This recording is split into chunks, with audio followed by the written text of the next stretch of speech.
अभी हम लोग यहाँ पर जो टॉपिक डिस्कस करेंगे वो है फाइनेंशियल फंक्शंस। फाइनेंशियल फंक्शंस बड़े ही इंटरेस्टिंग फॉर्मूलेज हैं एक्सेल में, किस तरह से वर्क करते हैं, आपको क्या काम होता है, वो सब हम यहाँ डिस्कस करने वाले हैं। तो फाइनेंशियल फंक्शंस बेसिकली मैं बता दूं कि जैसा नेम से ही आपको आइडेंटिफाई हो रहा है कि फाइनेंस से रिलेटेड हम यहाँ वर्क कर सकते हैं। फाइनेंस से रिलेटेड लाइक आप यहाँ अपने किसी भी लोन अमाउंट को कैलकुलेट कर सकते हो, उसका ईएमआई, इंटरेस्ट, आप कितना टोटल इंटरेस्ट रहेगा, कितना प्रिंसिपल आपको पे करना होगा, वो सारे डिटेल्स आप यहाँ इजीली फाइंड आउट कर सकते हो by using financial functions. Okay, तो उसके लिए एक छोटा सा हम यहाँ एग्जांपल देखते हैं कि जैसे मैं अभी आपको यहाँ शेयर कर रहा हूँ, आप मेरे स्क्रीन पर देख सकते हो यहाँ पर कुछ पेमेंट ऑप्शन है और ये payment option basically EMI basis पर है।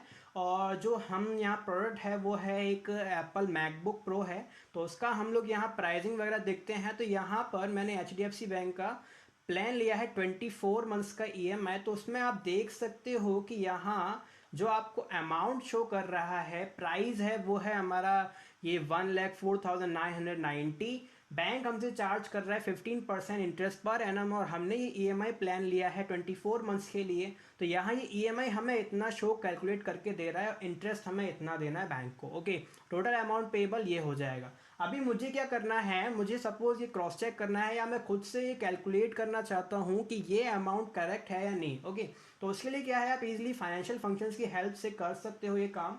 तो करना क्या है, आप सीधा एक्सेल में जाओ, यहाँ हम लोग लाइक प्राइस है, प्राइस यानी कॉस्ट है आपका 1,04,990 और ये हमें दे रहा है आपका rate of interest, bank charge कर रहा है 15% पर एनम।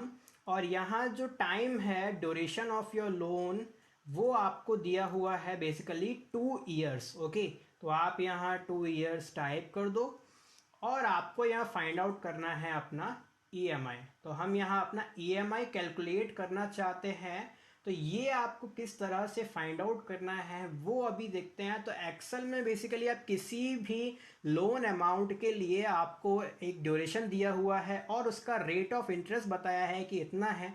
तो आप ईएमआई फाइंड आउट करने के लिए पीएमटी फंक्शन का यूज़ कर सकते हो। कैसे, इक्वल टू पीएमटी आप अप्लाई करोगे, इसके बाद में आपको क्या करना है, यहाँ रेट आपको दिया हुआ है सिंटेक्स में, देन एन पर है, देन पीवी है। ओके, तो आपको क्या करना है, सबसे पहले रेट ऑफ इंटरेस्ट है आपका 15%। अब यहाँ पर आपको एक चीज़ का ध्यान रखना है कि ये जो आपको रेट दिया हुआ है ये एनुअल बेसिस दिया हुआ है। ओके, अगर कोई भी अमाउंट आपको एनुअल बेसिस दिया है और आप उसका अगर मंथली कैलकुलेशन कर रहे हो, क्योंकि हम यहाँ ईएमआई निकाल रहे हैं मंथली, तो हमें क्या करना है, इसको डिवाइड करना होगा 12 से, इसको मंथ में कन्वर्ट करने के लिए, राइट। कॉमा, देन आता है एन पर। एन पर होता है नंबर ऑफ पीरियड, यानी आपका ड्यूरेशन ऑफ लोन, कितने टाइम के लिए आपने ये लोन लिया है। तो हमने लिया है 2 ईयर्स। अब ये ईयर्स है तो इसको भी आप क्या करोगे, मंथ्स में कन्वर्ट करोगे, मल्टीप्लाई कर दोगे 12 से, तो ये अपने आप मंथ में कन्वर्ट कर देगा। आप यहाँ डायरेक्ट 24 भी टाइप कर सकते हो, बट बाद में हमें फॉर्मूले में मान लो वैल्यू वगैरह चेंज करना रहा तो उसमें काफ़ी प्रॉब्लम होती है, बार बार एडिट करना होता है, इसके लिए हम ये काम नहीं करेंगे। कॉमा, देन आता है पीवी।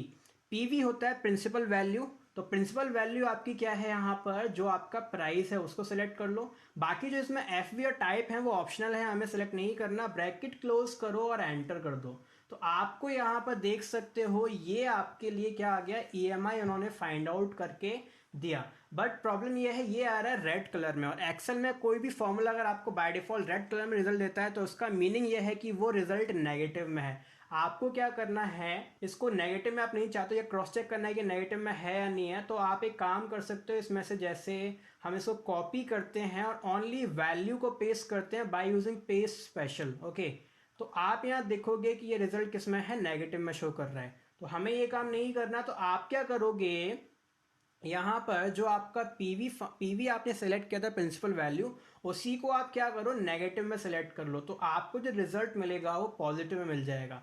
अब ये जो फाइनेंशियल फंक्शंस होते हैं ये आपको हमेशा रिजल्ट नेगेटिव में प्रोवाइड करते हैं, एज बिकॉज ये आपका जो रिजल्ट आता है उसको एक लायबिलिटी ट्रीट करता है, इसीलिए ये उसको नेगेटिव में शो करता है। ईजिली आप आइडेंटिफाई कर पाओ कि लायबिलिटी है या नहीं है। ओके, तो ये आपने किया। बाकी आप यहाँ देख सकते हो मेरा ईएमआई इतना आ रहा है, और हम अगर उस पिक्चर में देखें तो यहाँ पर भी ईएमआई 5091 है, और यहाँ 5090 और 0.61 आ रहा है। आप इसको अगर राउंड ऑफ करते हो, लाइक मैं यहाँ फॉर्मूला अगर यूज़ कर लूँ राउंड, और हम ये नंबर सिलेक्ट करें 0 डेसिमल एंड 0, तो यहाँ पर ये राउंड होकर आपको इतना मिल जाएगा। बाकी जो करेंसी का फॉर्मेट है वो आपको अगर चेंज करना है, डॉलर नहीं चाहिए, रुपीस चाहिए, तो आप यहाँ होम टैब में जाओ, आपको यहाँ करेंसी अकाउंट अकाउंटिंग फॉर्मेट मिलता है नंबर ग्रुप में। यहाँ मोर अकाउंटिंग फॉर्मेट में आने के बाद आप सिंबल्स में इजीली यहाँ पर करेंसी इंडिया का सेलेक्ट कर सकते हो, लाइक हम इंग्लिश इंडिया लेते हैं एंड देन ओके। तो ये आपका करेंसी फॉर्मेट इजीली हम चेंज कर सकते हैं। आप चाहते हो कि आपको ये अलग से राउंड फिगर नहीं करना पड़े, तो आप यहाँ इजीली क्या कर सकते हो, आगे राउंड फॉर्मूला लगा सकते हो पीएमटी से पहले, और बस आपका ये काम यहीं पर हो जाएगा, आपको एक्स्ट्रा कोई वर्क नहीं करना होगा। ओके, तो ये काम भी हम कर सकते हैं। तो ये था आपका सिंपली ईएमआई फाइंड आउट करने के लिए, आप यहाँ ईएमआई इजीली इस फंक्शन से कैलकुलेट कर सकते हो। तो नेक्स्ट अभी हम देखते हैं कि हमें सपोज यहाँ पर इसी अमाउंट का इंटरेस्ट फाइंड आउट करना है मंथली। यानी सपोज हम अभी क्या चाहते हैं कि हमें अपने लोन में से ओनली इंटरेस्ट का पेमेंट देना है, बाकी हम किसी और अमाउंट का पेमेंट नहीं देना चाहते। तो उसके लिए क्या है, आप यहाँ पर एक सीरीज टाइप कर दो मंथ्स का 1 to 24 तक। तो उसके लिए सिंपल है, आप सेलेक्ट करने के बाद सीधा ड्रैग कर सकते हो, तो वो आपका सीरीज इजली टाइप हो जाता है, ज़्यादा प्रॉब्लम हमें देखने को नहीं मिलती है। ओके, तो ये मैं 24 तक का सीरीज टाइप किया। इसके बाद क्या करना है, यहाँ पर आप अपना इंटरेस्ट फाइंड आउट कर रहे हो, तो हमने यहाँ इंटरेस्ट लेना है। और आपको मैं बता दूं कि आप किसी भी फंक्शन के लिए, अगर किसी भी वैल्यू के लिए एक्सेल में ओनली इंटरेस्ट को फाइंड आउट करना चाहते हो, तो आपको क्या करना होगा, उसमें फॉर्मूला लगा दो IPMT। Okay, IPMT interest find out करने के लिए हम लोग फॉर्मूला यूज़ करते हैं। कैसे करना है, सबसे पहले है रेट, जैसा आप देख सकते हो, तो रेट को सिलेक्ट कर लो। अब क्योंकि हम इंटरेस्ट मंथली फाइंड आउट कर रहे हैं, तो ये दिया हुआ है हमें एनुअली, इसलिए डिवाइडेड बाय 12 होगा, कॉमा पीरियड आपको दिया हुआ है। पीरियड होता है कि आप किस पर्टिकुलर पीरियड के लिए इंटरेस्ट निकाल रहे हो, तो हम निकाल रहे हैं फर्स्ट मंथ के लिए, तो आप यहाँ पर ये फर्स्ट वैल्यू को सिलेक्ट करो, कॉमा देन एन पर आपका दिया हुआ है नंबर ऑफ पीरियड, यानी 2 ईयर्स मल्टीप्लाइड बाय 12 हो जाएगा, कॉमा देन आपको लगाना है यहाँ पीवी प्रिंसिपल वैल्यू नेगेटिव में सिलेक्ट कर लो ताकि रिजल्ट पॉजिटिव में आए, जो आपका प्राइस है, ब्रैकेट क्लोज एंटर। तो यहाँ आपको सबका जो है, यहाँ एक फर्स्ट मंथ का आपको जो इंटरेस्ट पे करना होगा वो आपको इतना पे करना है जो इसने यहाँ शो किया है। ओके, अभी क्या करना है, आपको बाकी वैल्यूज का भी चाहिए, तो उससे पहले आपके जो यहाँ कुछ वैल्यूज हैं उनको लॉक करना रहेगा। जैसे हम रेट को यहाँ लॉक करेंगे बाय यूजिंग F4, आप लॉक कर सकते हो सेल को। पीरियड आपको लॉक नहीं करना है, यानी जो A8 सेल है मंथ वाला वो हम लॉक नहीं करेंगे, क्योंकि वो हम मंथ बाय मंथ चेंज करना चाहते हैं। देन आपका बाकी सारे वैल्यूज यहाँ पर लॉक हो जाएंगे, सीधा आप F4 से लॉक कर सकते हो एंड बस एंटर करना है। और बस इसको आप क्या करो, ड्रैग करा दोगे, तो यहाँ आप देखोगे कि एवरी सिंगल मंथ का आपको इंटरेस्ट फाइंड आउट करके दे रहा है, और लास्ट में अगर हम इसका टोटल निकालते हैं तो ये इंटरेस्ट आ रहा है 17,184, जो हमारा यहाँ बैंक को इंटरेस्ट भी हमें इतना ही पे करना है। यानी कि आपने यहाँ एक्चुअली इंटरेस्ट कैलकुलेट कर चुके हैं और हमारा काम हो चुका है। ओके, तो ये था IPMT फंक्शन। आप इजीली IPMT फंक्शन से इंटरेस्ट को फाइंड आउट कर सकते हो।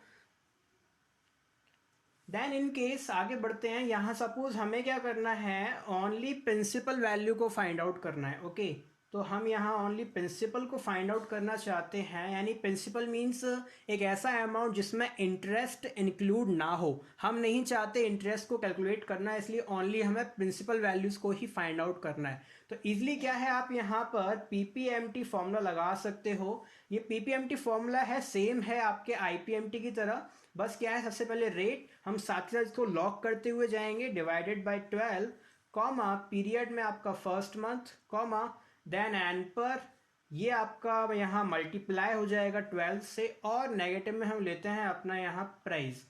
ओके, ब्रैकेट क्लोज, एंटर कर दो, और जब इसको आप ड्रैग करोगे तो यहाँ एवरी सिंगल मंथ का ओनली प्रिंसिपल अमाउंट बता देगा, और अगर आप इसको यहाँ लास्ट में ऐड कर दो तो आपका ये अमाउंट इक्वल आएगा आपके उसके जो आपका प्रिंसिपल वैल्यू था, कॉस्ट था आपका, उसके इक्वल ये आ जाएगा। ओके, तो ये था आपका पीपीएमटी फंक्शन। अब ये मैं आपको बता दूं, हमने सेल्स को सेलेक्ट इसलिए किया था ताकि मान लो इन केस मैं यहाँ कोई लोन लेता हूँ 5 लाख रुपीज़ का, तो 15% इंटरेस्ट के साथ बैंक को मेरे को क्या है ईएमआई इतना देना होगा, टाइम अगर 2 साल रहेगा तो इतना, और ईएमआई ये आएगा, टोटल अमाउंट मेरे को यहाँ प्रिंसिपल इतना पे करना होगा, जो यहाँ मेरे को नीचे शो कर रहा है इंटरेस्ट इतना जाएगा। ओके, तो यहाँ इस तरह से आपका ये एक लोन कैलकुलेटर आप लोग प्रिपेयर कर सकते हो बाय यूजिंग फाइनेंशियल फंक्शंस।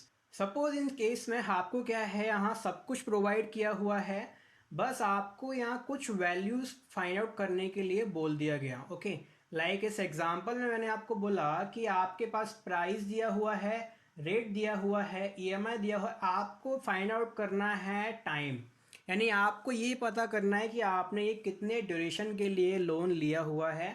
तो आप क्या करोगे, यहाँ पर ड्यूरेशन फाइंड आउट करने के लिए फॉर्मूला लगा सकते हो एन पर नंबर ऑफ पीरियड। ओके, सबसे पहले है रेट सेलेक्ट कर लो, डिवाइड बाय 12 हो जाएगा, कॉमा, और डिवाइड बाय 12 हम इसलिए कर रहे हैं क्योंकि ईएमआई मंथली दिया हुआ है, अगर ईएमआई एनुअल होता तो हम डिवाइड बाय 1 करते जिसका कोई रोल नहीं होता, और ईएमआई अगर क्वार्टरली होता तो हम डिवाइड बाय 4 करते। ओके, बाकी यहाँ पीएमटी आपका ईएमआई होता ही है, कॉमा, देन आपको लेना है पीवी कॉमा लगाओ और यहाँ माइनस में ले लो principal value, bracket close, enter करोगे तो यहाँ ये आ जाता है 24 आता है ये मंथ्स, आपको ईयर्स में चाहिए तो लास्ट में क्या करो इसको डिवाइडेड बाय 12 कर दो और ये आपका इजीली ईयर्स में कन्वर्ट हो जाएगा। बाई करेंसी आ रहा है, इसको आप यहाँ इजीली यहाँ से लाइक नॉर्मल कर दो तो वो चेंज हो जाएगा। तो ये एंड पर फॉर्मूला आप यूज़ कर सकते हो अपना EMI find out, sorry duration of loan find out करने के लिए। ओके, तो ये होता है, हम इजीली कर सकते हैं। बाकी ऐसा ही सेम केस में आपको मान लो यहाँ पर क्या प्रोवाइड नहीं किया, रेट प्रोवाइड नहीं किया है, आपको रेट फाइंड आउट करना है। तो रेट फाइंड आउट करने के लिए आप यहाँ सिंपल रेट फॉर्मूला लगा सकते हो, रेट यानी रेट ऑफ इंटरेस्ट। तो यहाँ एन पर आता है, सबसे पहले एन पर आप इसको मल्टीप्लाई बाय 12 कर दो क्योंकि ये ईयर्स में दिया हुआ है, ईएमआई हमें दिया हुआ है मंथ्स में, कॉमा, पीएमटी है आपका यहाँ ईएमआई, देन पीवी नेगेटिव में आप वो पीवी को सेलेक्ट कर लो, ब्रैकेट क्लोज।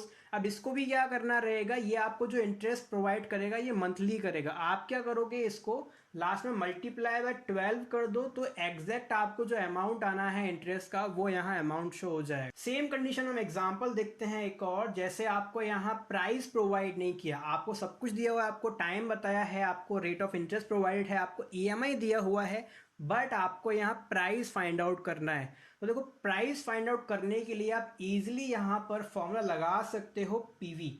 ओके, पीवी हो गया। अब यहाँ रेट आता है same divided by 12, comma, n पर में क्या है आपको यहाँ टाइम दिया हुआ है, इसका आप मल्टीप्लाई कर दो 12 से, कॉमा, लास्ट में माइनस में क्या ले लो पीएमटी ताकि रिजल्ट पॉजिटिव में मिले, ब्रैकेट क्लोज, एंटर करोगे तो आपको जितना आपका एग्जैक्ट अमाउंट था वो यहाँ पर पीवी का फाइंड आउट हो जाएगा, प्रिंसिपल कॉस्ट आपको मालूम हो जाएगी इतना प्रिंसिपल कॉस्ट हमें दिया हुआ था। ओके, तो इस तरह से आप यहाँ पर अभी आपने देखे जो फंक्शंस थे आपके, सबसे पहले आपने सीखा पीएमटी, देन आपने आईपीएमटी, देन पीपीएमटी, उसके बाद में आपने देखा था एन पर, देन आपने रेट आइडेंटिफाई किया, देन आपने पीवी यूज़ किया। तो ये 6 फाइनेंशियल फंक्शंस आपने यूज़ किए। एक और यहाँ पर फाइनेंशियल फंक्शन इंट्रोड्यूस करना चाहूँगा, वो होता है आपका एफवी यानी फ्यूचर वैल्यू। ओके, तो फ्यूचर वैल्यू के लिए आपको क्या करना है वो आप यहाँ देखो एग्जांपल में। फ्यूचर वैल्यू लाइक होता है जैसे सपोज आपने अपने एक बैंक अकाउंट में रिकरिंग अकाउंट ओपन किया, तो यहाँ सेम है कि हमने क्या किया, एक ईएमआई का प्लान बनवाया अपना, हम क्या करते हैं 3000 पर मंथ हम यहाँ बैंक में डिपॉजिट कराते हैं पर मंथ। ओके, और जो बैंक है वो आपको यहाँ इंटरेस्ट दे रहा है, सपोज रेट ऑफ इंटरेस्ट है बैंक जो प्रोवाइड कर रहा है वो है 7% पर एनम, और हमने जो ये ड्यूरेशन लिया है यानी जो रिकरिंग अकाउंट अपना ओपन किया है ये हमने किया हुआ है अपना सपोज 5 इयर्स के लिए। और अब हमें क्या करना है, हमें ये फाइंड आउट करना है कि आफ्टर 5 इयर्स हमें कितना अमाउंट यहाँ देखने को मिलेगा, यानी हमारा फ्यूचर वैल्यू क्या होगा। ओके, तो उसके लिए आप यहाँ क्या करोगे, सिंपल FV फॉर्मूला लगाओ। रेट आता है सबसे पहले, तो रेट को सेलेक्ट कर लो। अब जैसे देखो रेट सेलेक्ट किया तो ये अमाउंट जो EMI दिया है ये मंथली दिया हुआ है, लेकिन जो हमें जो यहाँ इंटरेस्ट दिया है ये एनुअल है, इसलिए आप इसको डिवाइड बाय 12 करोगे। ओके, कॉमा लगाओ, फिर देन है एन पर this multiplied by 12, comma negative में क्या लेना है आपको, पीएमटी आपको ये दिया हुआ है, ब्रैकेट क्लोज करो और एंटर कर दो। तो यहाँ आपको इतना अमाउंट आफ्टर 5 ईयर्स 7% इंटरेस्ट के साथ में प्रोवाइड हो जाएगा। ओके, आप इजीली यहाँ पर ये फाइंड आउट कर सकते हो। अब इनके सपोज यहाँ पर अमाउंट हम देते हैं सपोज 1000 रुपीज़ पर मंथ, तो आपको इतना मिलेगा। बैंक आपको मान लो 6% का इंटरेस्ट देता है अगर उसी सेम कंडीशन में है, तो आपको यहाँ जो अमाउंट मिलेगा वो कुछ इतना मिलेगा। और यही आप अगर 2 साल के लिए बनवाते हो तो आपको इतना अमाउंट देखने को मिल जाएगा। ओके, बाकी अगर इन केस मान लो यहाँ पर जो EMI है वो EMI आप मंथली ना देकर यहाँ पर आप क्वार्टरली पे कर रहे हो, तो बस होगा क्या कि जो आपने यहाँ डिवाइड बाय 12 किया है और मल्टीप्लाई बाय 12 किया है, इसको आप क्वार्टर में कन्वर्ट कर दो, यानी 4 से डिवाइड करोगे। ओके, तो यहाँ अगर आप EMI क्वार्टरली देते हो तो आपको बस यहाँ मल्टीप्लाई और डिवाइड 4 से कर रहे हैं, क्योंकि हम जो यहाँ पर मल्टीप्लाई एंड डिवाइड करते हैं एन पर और PV में, एन पर और रेट में, इसमें क्या करना है आपको, number of EMI with in 1 year. Okay, यानी आप कितना यहाँ EMI का पेमेंट एक साल में कर रहे हो उतने नंबर से ही आपको ये डिवाइड करना है। यानी आप एक साल में अगर 4 EMI देते हो तो 4 से होगा, आप एक साल में अगर 2 EMI देते हो तो 2 से होगा, डिवाइड और मल्टीप्लाई। और अगर आप 1 ईयर में, विद इन 1 ईयर आप अगर 9 पेमेंट्स देते हो तो आपका डिवाइड और मल्टीप्लाई जो रहेगा वो आपको 9 से करना होगा। तो इस तरह से आप इजीली फाइनेंशियल फंक्शंस को ट्रीट कर सकते हो, इजीली आइडेंटिफाई कर सकते हो, और आपका यहाँ पर कैलकुलेशंस यहाँ हो सकते हैं। ओके, तो ये थे गाइस बेसिकली फाइनेंशियल फंक्शंस। कोई भी डाउट है आपको तो आप मेरे से डिस्कस कर सकते हो।